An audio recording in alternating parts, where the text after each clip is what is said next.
สวัสดีครับพ่อแม่พี่น้องบ้องปลายเมิดสุขุสุคนเนาะมื้อนี้บ่พรสิมาคุยเรื่องครูบาอาจารย์อยู่ฝั่งลาวเนาะพ่อแม่พี่น้องครูบาอาจารย์อยู่ฝั่งลาวตอนนี้ถ้าเป็นครูหนุ่มสาวเนาะอ่าเป็นครูแลกเปรนแลกหยังก็บ่ค่อยสิมีเนาะทุกคนเพราะว่าบางคนนี่เรียนจบแล้วก็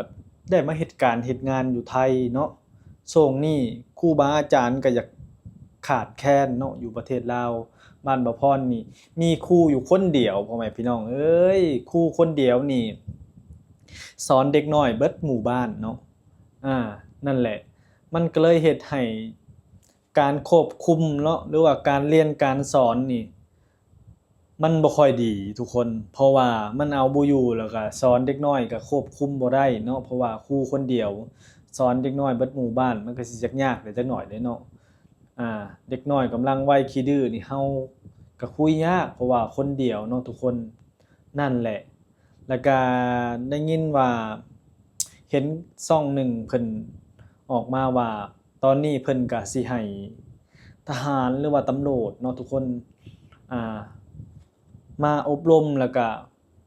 สิส่งไปสอนแต่ละโรงเรียนแต่ละหมู่บ้านเนาะอันนี้บ่พรก็บ่ฮู้ว่ามันเป็นความจริงหรือบ่เนาะ อ่าแต่บ่พรว่าถ้าส่งไปสอนไปหยังมันก็ยากเนาะพ่อแม่พี่น้องเพราะว่าตำรวจทหารนี่เขาเจ้าบ่ได้ผ่านการอบรมแบบว่าทางด้านครูมาโดยเฉพาะเนาะแต่ก็สอนได้ก็ดีคือกันเนาะดีคือกันเนาะดีกว่าบ่มีเนาะพ่อแม่พี่น้องแต่ว่านั่นแหละศักยภาพมันก็บ่ได้คือครูบาอาจารย์ที่ว่าเรียนหรือว่าไปเรียนกว่าสิจบมา3 4 5ปีเนาะ นี่มันก็สิสามารถสอนได้ดีกว่าตำรวจทหารเนาะนั่นแหละพ่อแม่พี่น้องเอ้ยบ้านบ่พรน่ะมีครูคนเดียวเนาะอืมขนาดเด็กน้อยก็แถวบ้านก็บ่ค่อยอยากลงโรงหำโรงเรียนเด้พ่อแม่พี่น้องเอ้ยหลานบ่พรนี่อายุนี่7-8 ปีบ่พรมีหลานหลายคนเด้เนาะคนหนึ่งก็10 กว่าปีก็ออกโรงหำโรงเรียนเบิดแหละพ่อแม่พี่น้องเอ้ย เว้ายากสอนยากเด็กน้อยบ่เข้าโรงหำโรงเรียนนี่บอกสอนอยากมึนเด้พ่อแม่พี่น้องเอ้ยเฮาบอกหั้นบอกนี่บ่อยากฟังเนาะเด็กน้อยบ่เข้าโรงหำโรงเรียนนี่เวลาเฮ็ดหั้นเฮ็ดนี่มันก็อยากขี้ลักขี้ขโมยแล้วก็ไปหาตบหาตีคนอื่นเนาะร้านบ่พรนี่ไปตีเขาเจ้านี่โอ๊ยหมดเงินเท่าใดล้านกีบล่ะพ่อแม่พี่น้องเอ้ยบอกก็บ่ฟัง พ่อสอนพ่อให้ก็บึ้งเด้เด็กน้อยบ่เข้าโรงเรียนนี่มันสิมึนเนาะพ่อแม่พี่น้องนั่นแหละบัดพรมาเห็นอยู่ไทยเนี่ยโอ้ยเด็กน้อยเด็กตัวเล็กๆหนึ่งเนาะทุกคนเนาะบางคนน่ะเรียนอินเตอร์หรือว่าบางคนเนี่ยพ่อแม่แบบมีเงินมีหยังได้จักหน่อยเว้าภาษาอังกฤษไหลลิดๆๆๆเนาะพ่อแม่พี่น้องเด็กน้อยอยู่ฝั่งไทยนี่เพิ่นจั่งเก่งอีหลีเนาะนี่แหละบ่พรมาก็เห็นความแตกต่างหลายเนาะอ่า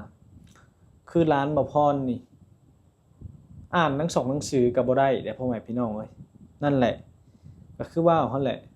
มีแต่สิมาเรียนนำโทรศัพท์นั่นแหละคนลาวส่วนมากก็มาเรียนมาเขียนก็เรียนเอาโทรศัพท์ถ้ามาท่องมาไทยเล่นโทรศัพท์หลายก็สิอ่านออกแต่ภาษาไทยเนาะภาษาลาวนี่สิตกไปเลยเนาะบ่เป็นหยังเลยเด้ภาษาลาวกอไก่ตำตาก็บ่ฮู้เนาะอ่ามาเล่นโทรศัพท์หลายก็อาศัยจื้ออาศัยจำไปซื่อๆแต่ว่าเขียนก็บ่ค่อยเป็นดอกเนาะ แล้วก็อ่านได้มู่ๆป่าๆไปถ้ามาเฮ็ดงานอยู่ไทยก็มันก็อยากบอกยากใช้ยากไปจักหน่อยหนึ่งถ้าเด็กน้อยบ่ได้เรียนเนาะเรียนไปก็บ่ค่อยเก่งเนาะทุกคนเรียนก็บ่เก่งเพราะว่ากฎระเบียบบ่ค่อยเคร่งปานใดเนาะนั่นแหละทุกคนเลยถ้ากฎระเบียบบ่ค่อยเคร่งนี่ครูบาอาจารย์นี่มาตรฐานบ่สูงแล้วก็มันคุมเด็กน้อยบ่ได้เนาะ มันก็สิให้เด็กน้อยนี่การร่ำการเรียนก็สิช้าและการพัฒนาตัวเองก็สิบ่ค่อยสูงอา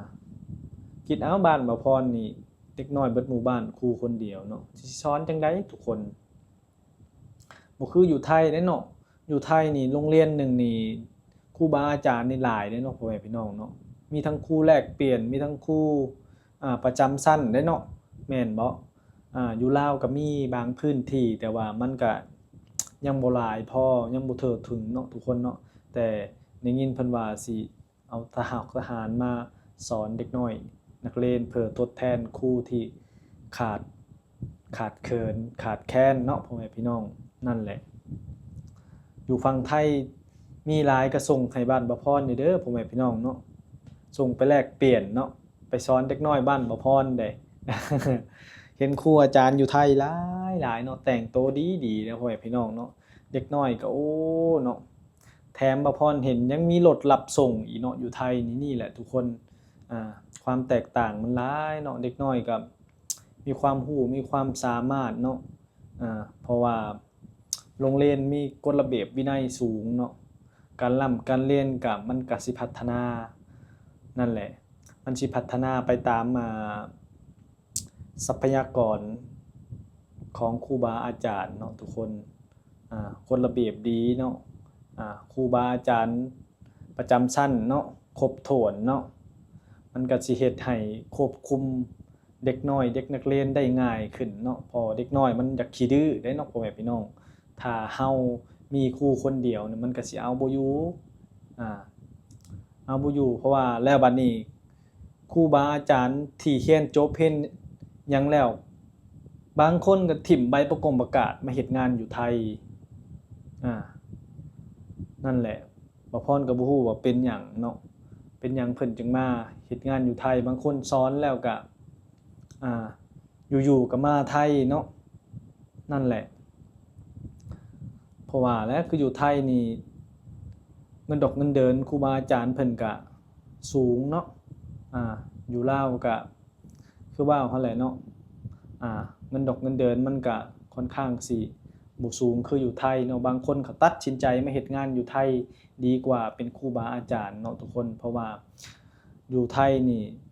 เขาให้ตามความสามารถถ้าเจ้าขยันอิหยังมาหรือว่าบ่มีการร่ำการเรียนสูงแต่เจ้ามีความสามารถมาเฮ็ดงานอยู่ไทยกันบางคนก็ถ้าตีเป็นเงินเดือนก็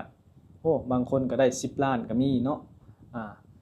มันก็หลายเด้10ล้านก็เป็นเงินก็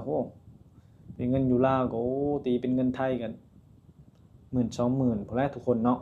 นั่นแหละบางคนเขาก็เลยตัดสินใจมาเฮ็ดงานเฮ็ดงานอยู่ไทยหมดเนาะมันก็เลยให้บางคนนี่ถิ่มใบประกาศเนาะยอมถิ่มใบประกาศเพื่อมาเฮ็ดงานอยู่ไทยเนาะมันก็เลยเฮ็ดให้ครูบ่เพียงพอเนาะนั่นแหละ